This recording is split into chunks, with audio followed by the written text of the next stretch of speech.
Just a Job is the podcast for the modern woman to redefine what success looks like. We highlight real women and their real stories.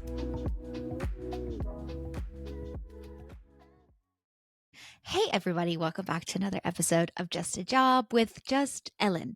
We're having some weird technical difficulties over here, and I am doing my first solo intro, even though Sarah's in the room with me, in the virtual room with me. So you guys can't see her, but I can. So she's waving and smiling like a beautiful co-host that she is. So I'm going to do the quickest weekly stand-up before we get into Brittany's episode, but really exciting stuff. I had a couple of in-person workshops this week for work.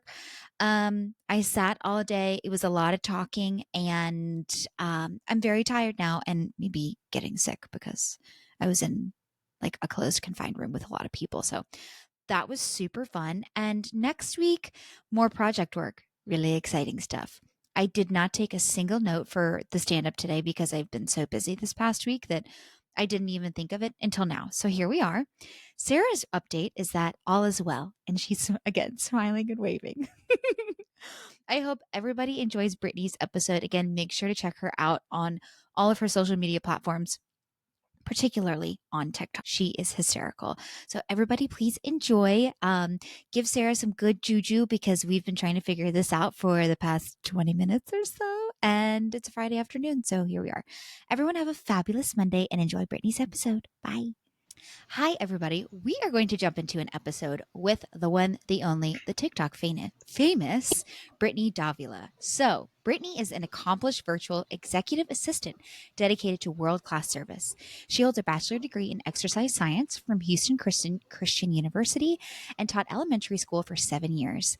Brittany was named Teacher of the Year and one of 6 top elementary school teachers in the FBI SD district in 2022 and 2023. She began a podcast, blog, and YouTube channel and joyfully created content to impact others by sharing her life and encouraging others.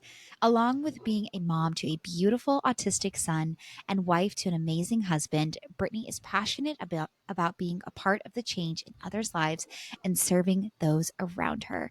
Brittany, welcome to the podcast. We're so happy to have you. I'm grateful to be here. I'm like, who is that person you're reading about? I'm like, oh wait, that's me. No, I'm doing wonderful, and what a delight it is to be on Just a Job podcast. I am a true fan, and it's just a delight to sit with you all on today. Thank you. Oh my gosh. You are truly, I think, our number one fan on TikTok. Absolutely. I'm like, without a doubt, which Ellen is our resident TikTok producer. I should start calling you, honestly.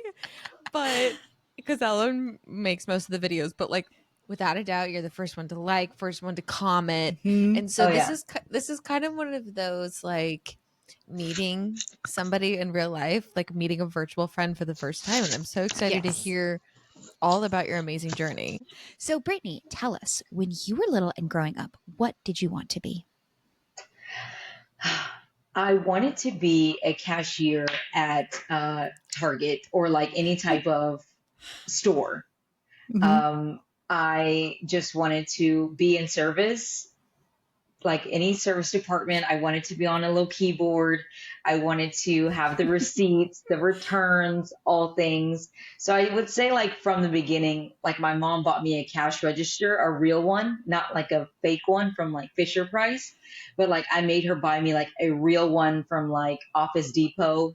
And I ran a store in my room, and she worked at a bank. It would bring me old deposit slips and things that they were going to throw away. And I would just play store in my room. So I genuinely just wanted to be in service, helping other people, scanning items. So yeah, that's all I wanted to do when I got older. And I have yet to fulfill that dream, but nonetheless, it was just, yeah, when thinking back, that's what I wanted to do. Oh that's so my gosh. Sweet. You're speaking to my soul because I remember the same experience of growing up and anytime friends would go shopping, my mom would go grocery shopping. It was immediately I would take all the stuff and then go and play store, right? It's when you would play house, play store. And I remember after graduating college, I went to go work in anthropology and I was like, Oh my God, this is so much fun. Like It's so genuinely much like fun. scanning. Oh, so Yes. satisfying. And like even now, like back then, I remember I used to look at the cashiers, like their keyboard station. Like I used to look at the buttons. Like I knew which ones were going to sound like what. And like, oh, Macy's had the best registers back in the day in like 1990s. Oh my gosh. Like it just did my heart so good. And then like the receipts, the way the machine sounded, oh my gosh. It just was ridiculous how much I just paid attention so much to everything. But yeah. And then I did work the rodeo, the Houston Livestock Rodeo one year, and I got to work the register, and that was fulfilling. So you kind Eh, of got to like live out your childhood dreams in a way, right? Yeah, it was like a bucket list thing. The cash Yeah. register really wasn't the one that I dreamed of, but it was good enough. Oh, that is so Well, funny. now And and what a everything's I was gonna sorry, say go ahead, everything's Sarah. now on an iPad. So the satisfaction of like clicking a keyboard and like touching a mouse, Yeah, and email receipts. It's a different experience. So I'm glad you it got to really do is. it when you wanted to. Okay, so you said that have not fulfilled that dream, but growing with age and going into school, it sounds like you got your degree in exercise science. What was pulling you in that direction, and what was your college experience like? Yeah, so I actually almost didn't graduate high school. So education wasn't really my strong suit, which is weird considering, I did so well in teaching. But I played softball my whole life, and softball's what really got me into college. I didn't really see myself in college, and so, but in order to play, you've got to pass your classes. Yeah, so softball was my driving force, and it's what got me to school. And then I really didn't know what I wanted to do in life. And my freshman year in college, my coach had no one wanted to do, no one wanted to read a book to a third grade class. She had our softball team come into the school and like volunteer, and no one was up for the challenge. And so she knew I was kind of like the go-to who was down for anything. And she was like, Brittany, read this book to the third grade class. And so I was like, okay. So like I literally read the book before I read in front of the class because I didn't want to be embarrassed if I didn't know how to pronounce some of the words. Like that's so dumb. Like I'm in college. Like I'm gonna know. Like I was just so nervous. And I got up there and I started reading. And when I had looked up casually to see if people were paying attention, everyone was looking at me. And Mm. it kind of was in that moment where I felt like I didn't have a place in the world. It felt like teaching gave me that place in the world, and that I had kind of longed for. And so it was that moment when I left that I was like, this is something I could do. And so I just started really arranging my classes and talking to my counselors and saying, like, if I'm going to get this degree, if I'm going to be here, I might as well make something from this. And that's how, I got into teaching. And I wanted to be a physical education teacher. That's where the exercise science came in. Because everyone thought I was going to be a nurse. They were like, you want to be a nurse? You want to go to med school? I'm like, no, dude, I just want to be like I just want to be a physical education teacher. And Mhm. so that's really, how it came about. Ooh, I love when people have like a very specific memory or a very specific event that happens in their life that guides them to a career path. So I almost like could visualize you sitting in front of a Mm-hmm. classroom and little Yeah. kids like, how can you say no when all like little shining faces are looking up at you, enjoying what you're sharing with them, right? So I Yeah. love Yeah. that story. I love that story. Thank So you. you graduated with a degree in early child. I graduated with a degree in early childhood education. Oh my god! Clearly, I've been saying that a lot. It just like rolls off the tongue. Sorry, you. Oh my god, I can't talk. You graduated with a degree in exercise science. What Yes. was that first job out of college like for you? It wasn't teaching, I'll tell you that. Well, when I graduated in 2014, that was probably the toughest time to get a job teaching. Now you can get it, you know, just at the drop of a hat, really, because there's such a need for it. But then it was very difficult. You really had to know people to get in districts, especially the district that I worked in. It is a good district, quality district. And so yeah, I had to, and then they wanted people with experience, which is really Mhm. absurd as well. Um, but yeah, I think when first got out of college, I taught little kids like the basics of baseball skills, like toddlers. I was always sick, so don't recommend that job. And I worked so much. I also coached softball. Um, that was also one of the jobs I had. Another job I had was teaching swimming at the Houston Swim Club. So I did that. And I think that was it. I really just tried to gain experience, you know. Yeah. And then eventually I went to job fairs and I ended up getting a tutoring job with the district in Houston. And that's what got me into the district, which ultimately led to getting my own classroom and teaching. Mhm. Oh, that's amazing. I was giggling because you're like, it was just if that's all I did. I was like, that sounds like a Just lot. it was like 10 things you No, just it was a rattled lot. off. It was a lot. Like I remember sleeping underneath like tables because I was a full-time student as well. It took me like 6.5 years to graduate because when I went to school in Missouri, my last 2 years of well, my third and fourth year of college, I transferred back down to Houston, and when I transferred, they cut my hours in half, and so I went from being a senior to basically a sophomore, and so I was working full time and going to school. It was just a lot. Like Yeah. I was sleeping Oh under my gosh. tables like at work, just trying to get like sleep to continue my life. But Oh my yeah, gosh. yeah. But So, That I mean, yeah, it definitely teaches you something, Like it's absolutely. not in vain by any means. Yeah, sure, absolutely. sure. Having those experiences, it's like the thick skin, if you will, especially so early on. But it sounds like you were juggling a lot, whether at the moment it felt like it or not. But from the outside looking in, you definitely had a lot on your plate. I want to talk about going to job fairs. Did you have something in mind that you knew that you wanted? I know you talked about like wanting to be a teacher and wanting to work in this district, but what was that experience like of putting yourself out there? Like we talk a lot about networking and getting out there, but like job fairs are intense and you have to have the resumes and you have to be on and you're speaking with people that have that potential to hire you. So what was that like for you? It was definitely intimidating at the age I was, and no one taught me how to present myself. No Hmm. one taught me the right verbiage to use. No one told me how to navigate this part of my life after college. And, my parents didn't go to college, my brother didn't go to college. I was the first of my family. And so, no one really was like helping me really, I guess, give me the information or the resources to really get in front of people and sell myself and really, show people that I had what it took to be great. Um, and for me, it was just an awkward phase.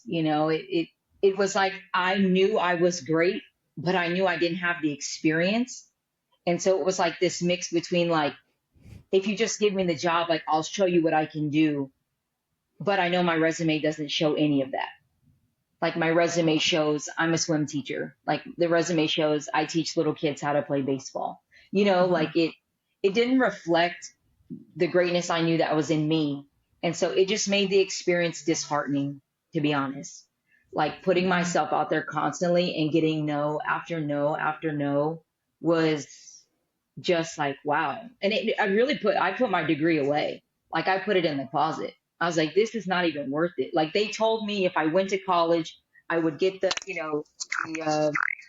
I went to college, I would get the dream job. I would get, they kind of sold me this dream. And Hmm. I learned very quickly that it wasn't as cookie cutter as they made it out to be. Hmm. And, being Hispanic, it just, and feeling almost like a failure, like I had, not really, I wasn't cut out for it. That's the way I felt at the end of it. Like, I just kind of, maybe I lied to myself and lied to my family that this was not going to be what I thought it was. So yeah, Not the easiest, I can say that. And Mm-hmm. being a part of a job fair in teaching, when I went, I approached it as if I was speaking to me, like, like, girl, it's okay. Like, it's really okay. Like, you don't have to, don't be nervous. It's okay, Yeah. Mm-hmm. Hmm. because it's so intimidating. Because now I know from teachers, now I know who's at the job fair. I know the Mm-hmm. women that are there, and yeah, they come to it. It's not as like, I don't know. It's just not a good system. It's not a Yeah. good system. It could Hmm. definitely be a better system. Oh, Mm-hmm. You know? totally. That could be a whole other Yeah, podcast episode right there in and of yeah, itself. We yeah. talk, I mean, and Sarah has had this experience with like your first job out of college or trying to find that first job is so tough. On top of it, for the most part, most people have no idea what they're doing. They don't have the resources of how to market yourself and how to negotiate a salary and what types of questions you should be prepared to answer in an interview. All of it. It's all intimidating. And then on top of that, as you're going through, you're like, just give me a chance. Like Yeah. I can show you what I am capable of, but I need that opportunity. So what was the first opportunity that you got as, I think you said, as tutoring? What was that first opportunity like?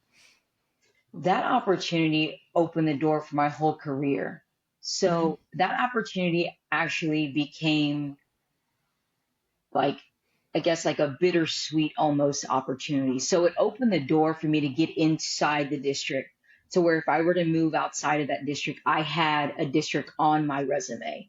I had this experience that people were looking for. But what actually ended up happening is the district I was in was a low income community. And when you're in those low income communities, teachers are kind of scarce. Teachers don't show up, resources are limited. And so I was not only a tutor, but I was also a janitor. I was also pushing lunch carts. Like there were hard moments for me as a 22, 21, 20, I don't even know how old I was, probably 22, 23. I learned teaching from a very raw perspective. Uh, and I think it's what made me successful in the end because I saw a side of teaching that many teachers don't see. And yeah, so that opportunity led me to get seen by the principal, just by who I was and, serving the district and serving their school. I actually, on the side note, could not pass my teacher certification test to save my life. So I had been taking, I couldn't find a job, but I also couldn't pass the certification test. Like it was actually wild. And so, I actually stopped trying. I'm like, this is just not it for me. Well, Mm. I was still working as a tutor, and the principal called me. She's like, I need you to take the test one more time. I need you in the classroom. Like, just give it one more shot. So I'm like, okay. Her name was Connie Smith. I said, okay, I'm going to take it, Miss Smith. Like, this is for you because, like, I'm done. I'm done with the nose. I'm done with the fail test. Like, I'm just over it. So I took the test, ended up passing it, and in the process of that, she put me on an emergency certification here in Texas, and she gave me my first classroom. She got it approved by the district, and the district told me that I had to pass it by a certain day. And I passed it by the certain day by the hair on my chinny chin chin. And, I saved my job and I got to teach, and that started the whole chapter of God, of education for me. Mhm. But You yeah, rose Wow. to the occasion. shoot, I had to. I Yeah. wasn't gonna have a job, You're like, I have to and pass. yeah, and I had already gotten a taste of a salary.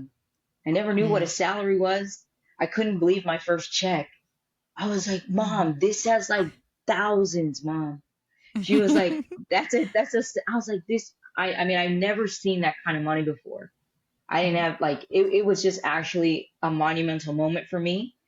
And I just was like, dude, I have to keep this job. Like, this is it. Mm-hmm. Ooh, you felt the pressure. There's probably a shout out to Connie maybe for having, this like you have to do this. Like I see this in you. Don't let this be the one thing to stop you. So it's always nice to have those people in your corner that, you know, push that last little bit of juice out of Yeah. you. And obviously it worked out well. Was the turnaround time then to basically get your classroom ready? Like what was that timeline like as far as, okay, you're approved now, you're a teacher? Like when was the first day of school for you, and what was that kind of rushed period like mentally and physically of getting prepared? Yeah. So honestly, I got married like 2 weeks before. Like I got married in September. Mm-hmm. I think it was September 3rd. Yeah. And then I want to say she gave me the emergency certification in July.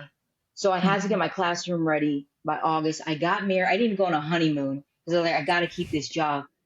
Like I've got to be here. So in July, I got my classroom ready, which it was a very rushed situation, but I knew the school.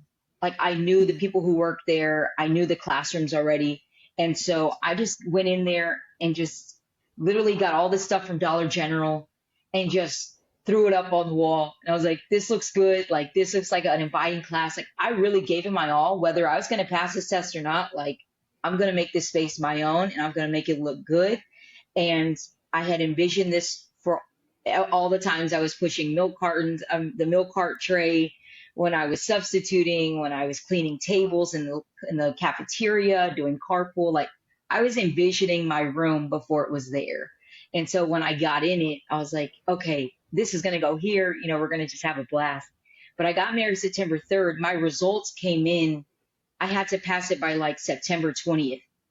So I took it like in August, or like I think it was the end of August, and I had to wait until the results came back, and they came back in September. So it was like pretty fast, you Mm-hmm. know. They didn't give me much of a timeline to really work with.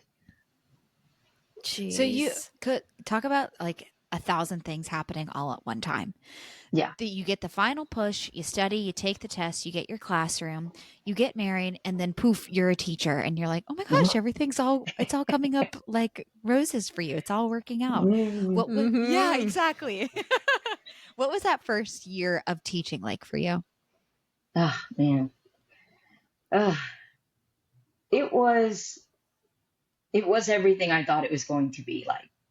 Mm. I really got some of the best kids my first year. I'll never forget that class. I'll never forget Isaac. You know, like he's going to be my go to every time I talk about my first year. Um, and I'm thankful for the district that I worked in because it really gave me the tenacity I needed in teaching. Um, but I would say my first year, it, it really helped me see that this is where I'm meant to be. Mm. Like I didn't make a mistake. It's not a mistake being here. And it really showed me that relationships with children was the most important thing. And that my classroom management was going to be my strongest suit in teaching.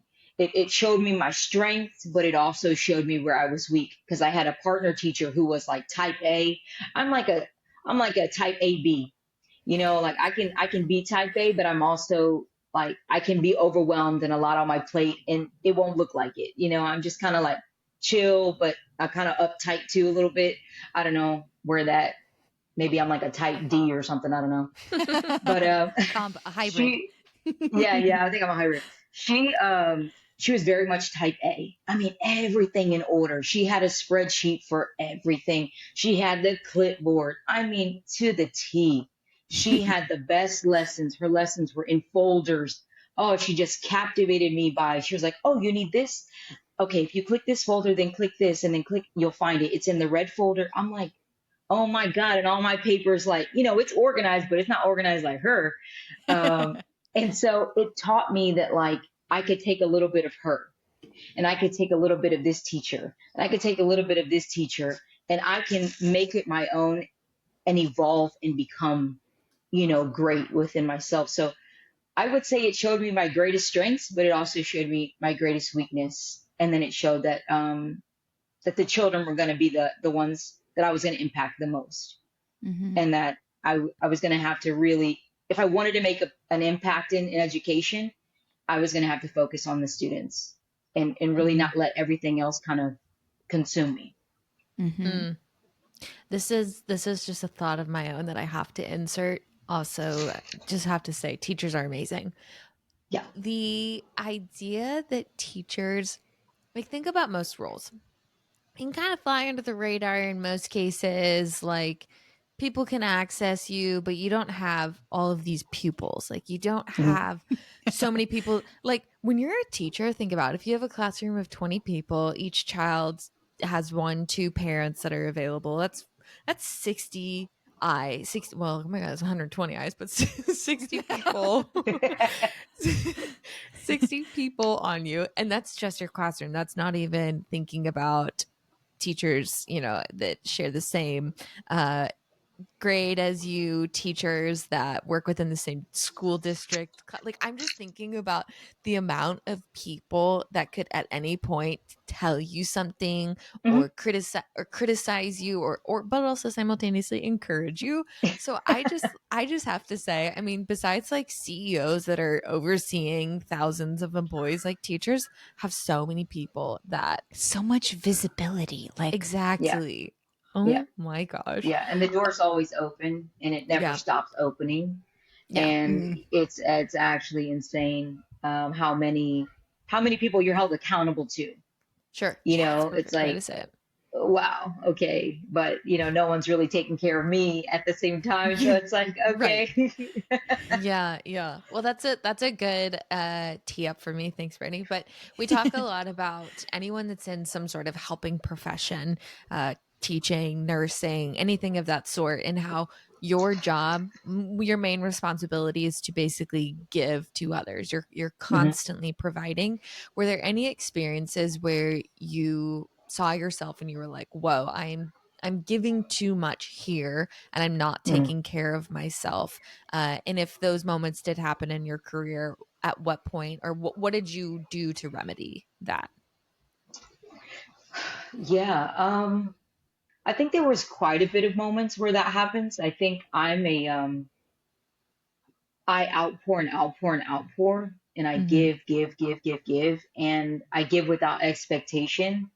And so sometimes when you do that, you're kind of like, and then you kind of pour from an empty cup. But I can say, I've never shared this publicly. Well, I have, but to very few. But the last year that I transitioned out of teaching was probably my toughest. It was my greatest year, but it was my toughest year. Mm-hmm. I was awarded the highest award you can receive in education, and I also took FMLA because I was not mentally well. And I think that I had given so much of myself, that I hit a brick wall basically. And I remember going to the classroom, and I remember like sitting down, and I remember like my heart beating fast, and I just didn't feel well in my body. And that wasn't like me. I was up. I was, just for 7 years, I've been up and just, like ready to give, ready to serve, bubbly, alpha of the days, like just doing what I know how to do. And for the first time, I felt like I saw black and white, like there was no more color in the room. And I remember I told my partner teacher, like, I can't be here, which was weird because I love my job. It was a safe space for me. And I went to the car, and I called my assistant principal, and I said, I just can't do this right now. Like, I'm going to have to regroup. And yeah, I called my principal like the next day, and I said, I'm going to take some time off. I need it. I need to regroup. I need to get in a better headspace. Uh, and I can't give anymore. I can't give. Mm-hmm. And if I continue at this rate, I'm no good to my husband. I'm no good to my child. Like, I'm somebody outside of those four walls. Mm-hmm. And like, I saw my light dimming, and I didn't want, I wanted to take care of me. And I think it was the biggest step that I had ever made. because parting from teaching, you feel like guilty. People will want to know your business. They want to know why you're not there, especially if I'm like perfect attendance. I'm always there. So yeah, that would be one of the times where I would say that was the biggest time Hmm. where I just, I actually took a whole month, Hmm. just to regroup and really, really focus on myself and just sit. Like I just needed to sit and I needed to heal. Yeah. Mm. Good for you for recognizing that. Not only recognizing it, but then also taking action. I think in anything, whether it is a job or not, but recognizing that, ooh, some things, like you said, I don't feel like myself. This is not normal. This is a significant shift in how I've been feeling and physically and emotionally feeling. Yeah. And then again, taking action on that and saying, I need to take time away. What during your time away and then making a decision as to whether I'm assuming you would either go back or not. What Hmm. was that like? And how did it feel being selfish and putting Mm, yourself first in that moment when you had, sounds like had put so many others before you? yeah. Um, it was not easy in the beginning. I felt kind of like I felt at the job fair, like a failure, and that the people who needed me most, I couldn't be there for. Um, and that's kind of a weird place to be when you predominantly serve. Like that's just what I love to do. It's just natural for me. So to have to halt that, it really it hurts.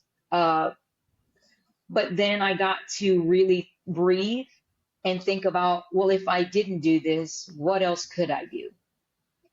And it really gave me the opportunity to start looking and to really see if my skills could be used somewhere else that wasn't so stressful, that wasn't, that was different than teaching.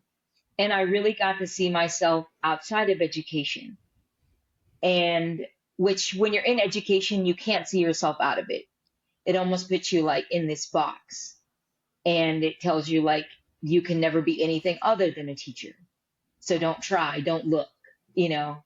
And Mm. so this gave me the opportunity to look. And it was because of this break that I looked at being a virtual assistant. And it was because of this break that I got the interview and I got to really focus on the application process and I got to really, share my love for servitude with this company. And they thought that, yeah, you're great for the job. Like, come on, come join us. And I'm like, well, I still am on a contract with teaching. And they said, oh, we'll wait till you're done. And I Mm. thought, oh my God, teaching would never do that. Like they never Hmm. compromise for Yeah. me. They barely want to give me a check while I'm on FMLA. Like it's crazy. And so I was like, you'll wait? They're like, yeah, we'll wait till you're done. You can train when you're finished. And so it allowed me to create a new space, a healthy one, in a right mindset. And it gave me fuel to finish teaching in a healthy way.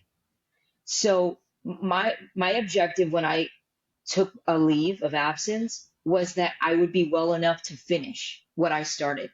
And not just what I started in August, but what I started 7 years ago when I first stepped in on an emergency certification.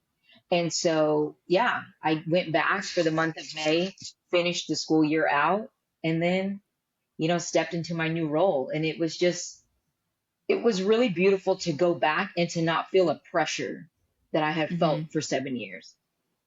It just felt like I'm actually going to do something outside of this and like I'm excited about it and like my skills are more than just, teaching and not taking away from teachers' abilities nonetheless, but you know. Mhm. So Mhm. yeah, it was a bittersweet leave, but it did open the door for more opportunity. Yeah. Ooh, I can imagine the physical release that happened while you were during like why while you had that time away, but also to this added sense of energy that came from knowing that you had an opportunity on the other side of it. And Yeah. also to know that the company was it was like a show of character, right? Hmm. It was a show of them to allow you, and also kudos to you because you really impressed them and they wanted you. So for you to, yeah, right, so for you to have that, I think especially after 7 years of probably not being met with that, it was just like, oh my god, something does exist out here that isn't as tumultuous as teaching can unfortunately be. I want to talk about the transition out of teaching because I definitely think that teaching is not just a job. It is Hmm. so demanding, and it does become a sense of identity because it requires so much of you. What was that transition like of leaving, teacher Brittany behind and then becoming executive assistant, and then like kind of some fun skills that you learned along the way? Yeah, the transition was challenging, um, because you're right. Like I'm taking like I'm trying to learn how to be teacher Brittany within like the new space that I'm in, but I don't want to take everything because Mm-hmm. sometimes teacher Brittany was a little too much, and I just wanted to really tone it down. Um, but yeah, like it was a little bit tough. I remember in the beginning, like I've taken videos of like me, kind of journaling, and like I looked rough. Like I wasn't dressing up. I never did my hair. It was just like really tough. Um, but I started to really find my groove and find, okay, like I can do this, I can do this, like I can learn new people, I can learn new skills, like I'm a lifelong learner, I'm a researcher. Like I really started to affirm myself, and I would write on my desk like I'm an executive assistant. I'm a great communicator. I'm tech savvy. I just reminded myself like all the things that I did in teaching, I can now transfer them over here. Because you do have teachers saying, where are you at? Like, why aren't you, what's wrong? You don't want to come back to teaching? What it, and it's like, that's a whole nother conversation. But some of the skills I've learned is feedback. Feedback, I've learned that because I used to give it to Mm-hmm. elementary school kids. And what I'm learning is adults receive feedback differently, in the workspace. I've learned that AI systems are my friend, and I wish I would have used them in education, um, for sure. I've learned that muting yourself in meetings is probably the best thing to do. Just mute Fair. yourself, just mute it. And I've learned that doing this is not okay in corporate. In teaching, I used to go like, like that we would have like IEP meetings, things like that. They say, Britt, you good? I'm like, yes, we're good. And they would love it because you're an elementary school teacher. That's expected. Mhm. But I kept doing this. Like they would say like, Brittany, do you understand or whatever? And I'd go like this. And the, That's amazing. and the guy would, and like my exec would be like, so is that a yes? I'm like, oh, yes, yes. I'm like, oh my gosh, I've got to stop doing that. And so now I've lost the thumb, which I'm sad about, but nevertheless, like, you know, so maybe they're not like big skills, but I mean, I've learned CRMs, I've learned the podcasting world, I've learned, client communication and the power of a follow up, like, Mhm. marketing and website design. Like, there are things that I've picked up along the way. And I'm so grateful to be an executive assistant. The tables that I sit at are so unique, and I'm just a sponge, just taking it all in.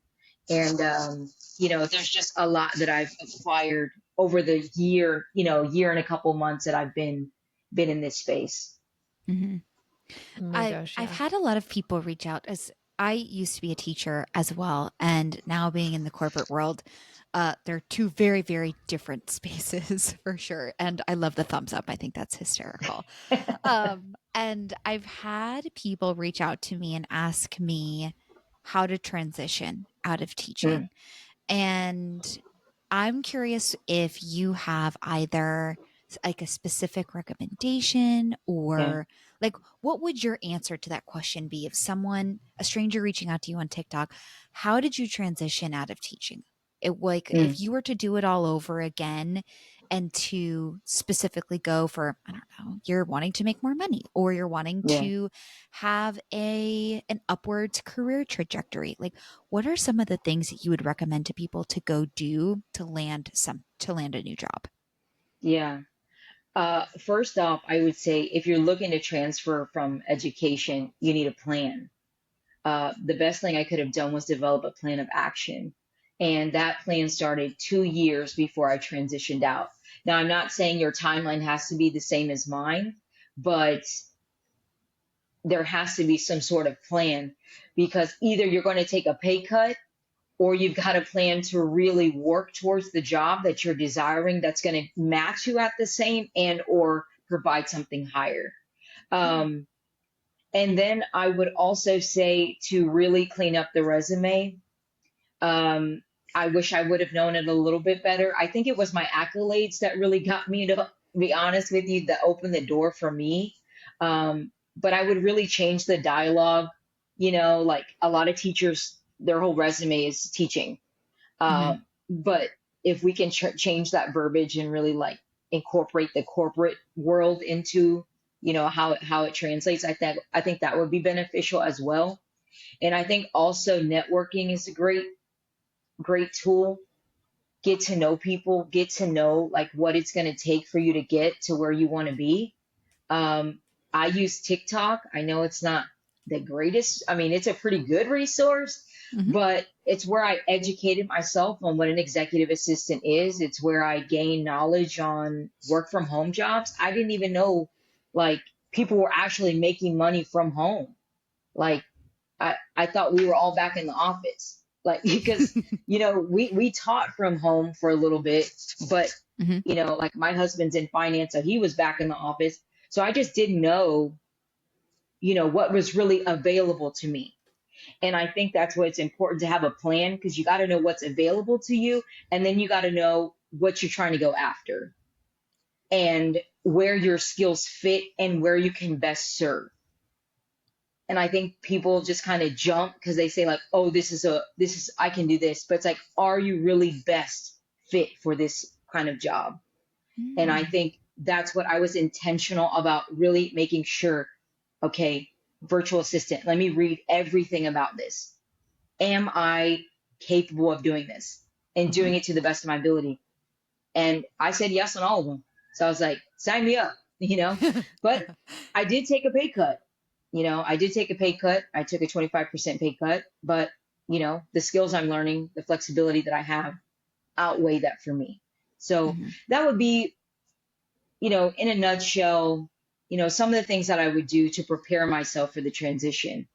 And Yeah. then just to know that you might face challenge, there might be some adversity there, you know, um, but it's just a matter of really wanting to, not give up and really be hopeful in that you'll get to where you need to be. Yeah. Mm-hmm. That's Thank awesome you. advice. Thank Yeah, you. and thank you Oh, for thank those you. tangible pieces. Mhm. I now want to get to TikTok. Yeah. You mentioned it. Okay, so talk us through you initially creating your account and at what point did you start posting and seeing, your videos going. I mean, the original, I can't even think of the original video of when you posted it, but I can think of it exactly. And it was Yeah. your corporate catchphrase. Yes. Yeah, it was So freaking February funny. 3rd. Oh Oh, my there gosh, you she go. remembers the day. That is Yeah. amazing. Okay. Yeah. I love it. So how far in advance, like before that, were you posting? And then now that February 3rd happened and you have had such tremendous growth, like what has the experience been like for you? It has been it has been a really, really sparkly adventure, I will say. Like it helped me get my groove back. It really pushed me to like I was in like a dump for a minute, with the transition and like still kind of healing and getting back to, Brittany, the getting that really light back. TikTok really did that for me, and I love social media. I love the space. As much as negativity is, as much as it really can put you in a really great mood. To be honest with you, like it can really spark joy. And I knew that I always wanted to spark joy on the internet. And I would try and I would do things. I'm like, flop, flop, TikTok jail, 200 views. I'm like, this is never going to work, you know? TikTok And then jail. I hit this new experience in my life, and I'm like, I wonder if there's anybody else out there who is not understanding the words in these meetings, because I'm writing them down like fast, because these men are speaking fast. And I'm like, oh my God, okay, just nod your head, just write them down, and then we'll figure it out later. I'll use the AI system to like help me. And so I literally just put up the phone, and I had no bit. Like, it wasn't a character, it was me. And I just wanted to say the words that I had collected for the week. And in the video on February 3rd, I don't even say the meaning of them. Like, that's the weird part. Like, I just say the word and repeat it over and over. It's like I never What is say what a this? deck is. I just say there's no PowerPoints, it's only a deck. And then I talk about circulate, or I said, like, we don't send it, we circulate it. So I don't even say what they mean. I just share what I keep hearing. Like, I kept hearing the word massage, and I'm like, why does he keep What? telling me that? Like, he's comfortable saying that? Like, you know, so that's where it really, the birth of it all came about. And then people liked the glasses, people liked the notebook. And then the thank you so much, that actually came about because I take a phone, I'm on a call on, Wednesdays from 12 to 1, and I lead the call. And when I pass it over to someone else, I would say, if all of the callers can ensure that their lines are muted, so and so, you can begin when you're ready. And I say, thank you so much. And so when I did the bid on February 3rd, I just naturally came out and said, thank you so much. And so I was like, what the heck? It just all caught. And I guess that's the power of social media. Mhm. You put one foot in front of the other, and you just keep trying, and then one thing, it'll find itself. But, I will just say authenticity really translates off social media. It Mhm. really does. And so it's important. I tell myself that, like, you can't become someone you're not. Like, stay in your lane, and, just grow, just do your best to grow it, and stay true to who you Yeah. are. Yeah. I remember like Sarah and I when we were getting like trying to think of social media posts to put out for the podcast. And I remember coming upon your videos and I was like, oh, she literally talks about corporate catchphrases. Like that couldn't align more perfectly. And we send each other your videos all the time. They make us giggle. It's Yes. so funny. And I've started now collecting like I'm now working with a team of consultants and they say some of the wildest shit that Wildest. I feel like there's a baseline of corporate lingo, right? Circle back, offline, blah, blah, blah. And then it's like this new echelon of words that I'm hearing. So I'm sympathizing with you because I'm like, what on earth does this mean? And I was just telling Sarah about this last week. But one of the new terms that I've heard is in like a workshop style meeting or where Mhm. you're like in the weeds talking about something very specific. They call that a sausage making meeting. Have you I heard have that heard that before? one. Yep. My Oh my, brother that told was me new that to one. And so he said, you need weird. to share this on social media. I'm like, I will not share Yes. that. Like, I will not. No No, one thank needs you. to know that. No one That one's repeat too that, visual. please. It's too visual. It Like that. Yeah, is. it's That's like, a yeah. It's why a are we? gross one. No, that's so gross. No. Yeah, and like the thing is, like, if you say a word, like, different industries are different. So Yeah. I could be serving different people, and it's like I could say, like, oh, okay, I'll put it in the nurture bucket, and then one guy was like, it's called a Kanban, and I'm Yes. like, okay, it's a bucket. Like, I'm already using a word I don't care to use. I don't care to use bucket. I'm just trying to fit right now. Like, I'm really just trying to fit. Okay. Like, I'm You're not like, I'm even feeling trying. 100%. Yeah, I'm not even 100% comfortable using the word bucket because there's no physical bucket right now. we're talking about moving a name from this place to this place. And he's like, it's actually called the Kanban. So we're going to refer to it as a Kanban. I'm like, okay, Kanban away. Like, y'all got me tired out here. Like, just y'all have me tired. Genuinely. And as soon as you learn one, there's always another. And you switch companies and you're like, Yeah. what word is it that you use to describe this? And you kind of just have to have a little sticky note on your computer or, you know, a physical sticky note. And you're like, okay. And then you use the word and it never rolls off the tongue the same. It never seems natural. And they're like, okay, she's forcing it. And I'm like, I am because I'm trying to keep my job. Like, I'm trying to keep my job. Oh, that's hysterical. All right, Brittany, are you ready for the big question? We want to know how you define success. I define success as fulfilling my God-given purpose. And by that, I mean by using the gifts that God has given me to make life, you know, to make lasting impact, basically, like in my community, with my peers, with people that I come into contact with. It's really my heart just to use the gifts that God has given me to fulfill purpose and make impact. So I would define that. That's how I would define success. It's really not about the material or the wealth and anything like that. It's really just, am I doing what God has asked me to do? And, you know, am I fulfilling purpose and making an impact on people? You are a very magnetic person, Brittany. Like, I feel such wonderful energy coming through my screen from you. And you're giving me a new, like, joie de vivre for the rest of my day. So thank you. Oh, you're welcome.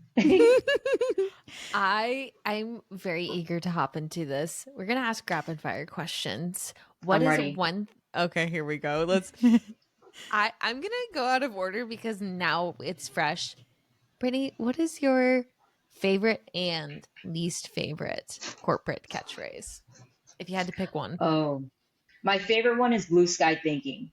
I don't know. It's something about that just really flows for me. I like it. My least favorite would have to be massage. Again, visual. That's visual. Yeah. It's just not it. I don't care how you put it, how you phrase it. It's not it. Agreed. I like those examples. What is your favorite way to unwind after work? Oh man, what is my favorite way to unwind? I like watching any type of like video, like cooking or, you know, just something that kind of like takes me, you know, to like a different place. I like watching like people show their traveling videos, just something just not so loud, you know, in your face, but kind of soothing. I like to do that. And I like to just hang out with my husband too. He really helps me unwind. I like good conversation. And so, just anything in that nature helps me just decompress. Love it. Cooking videos. I've been on the kick of DIY home improvement videos. Also satisfying. But I hate when they like come back for part 2 reveal. I'm like, just show me the reveal now. I'm tired of this, Grandpa. Yeah, totally. Truly. What is one thing that you have to make it through the work day? Oh, wow. I have to have my pens. Like, I've got to have the highlighter, like the matching pen with the matching highlighter. I've got to have the lamp has to be here. I've got to have the water bottle's got to be there. I don't know if I'll drink it, but it's got to be right here. It's just like little things that just make me feel like in place, you know? But yeah, and my planner, like those are like just everything has to be in spot, like in place. So yeah.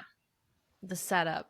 Much like the setup at the cash registers that you once observed. It's perfect. Full circle. What a totally full circle. Oh my God, this is my register. Oh my God. This is it.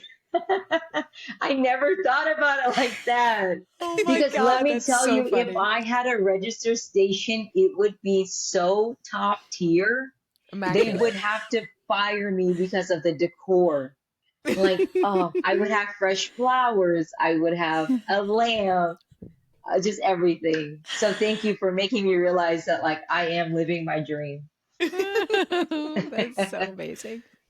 Okay. This is my request from earlier, but Brittany, can you Mhm. please give us one little bit with the glasses and the notebook flip? Because I attempted Oh, it once, they're already ready. sadly. Oh my God, this is so They're so exciting. cute. Oh, and here's the notebook. And do you know that since I started, my other notebook is completely used up. So this is notebook number 2. Ah, fresh. Okay. Okay. I usually don't get it on the first take, so here we go. Quiet on the set. Okay, no, I'm just kidding. I'm just kidding. I'm just kidding. Okay. Okay. Okay, I have to be serious. Okay. Hi, my name is Brittany. I used to be a teacher and now work as an executive assistant for people working in corporate America. Here are the words I had no idea what they meant, but now I do. Thanks so much. Thank you. Thank you. That just made my day. I can't even tell you. Oh my Oh, God. Yeah. And my Oh my my son, cheeks God. hurt. my son has a limited vocabulary. You know, he's autistic, so he's Mhm. nonverbal, but we're working on it. But he knows how to say thank you so much. And That's so I'm like, I amazing. have fulfilled my motherhood duties. Yes. Like I am the mother of mothers now. Oh my God, that is amazing. Yeah. Brittany, thank you so much for spending Yes, your time thank with us. This you. was literally my cheeks hurt from I know. smiling and I have to go. laughing. I I'm need to, gonna have to massage them. yeah, Actually, massage them. I need like an ice pack or something. Good Lord. We'll make sure to include all the places you can find Brittany and her social media in the show notes. Brittany, thank you again for spending your time with us. We loved having you. Oh, well, thank you guys so much for having me. I literally could not wait. I was like, this podcast has to happen. You girls are like the best. When I tell you you're the best, like I love watching y'all's interaction. It's just so sweet and like it's just so funny. You both are really funny to me. So I will Oh, always be thank your number you. one fan. Yes. We Number one appreciate Oh, it. fan. and Sarah, Thank you. great haircut, Sarah. Did Oh, you Sarah got the haircut? Yeah. Yep. yeah, Yeah, not great today. haircut. She's slicked today, but Yeah, No, thank no, yeah. We you. gave her a break today. We said it's Friday. No, but that was a great haircut. Oh, thank you. That's very sweet. Thank you, everybody, for listening to another episode. And remember, at the end of the day, it's literally just a job.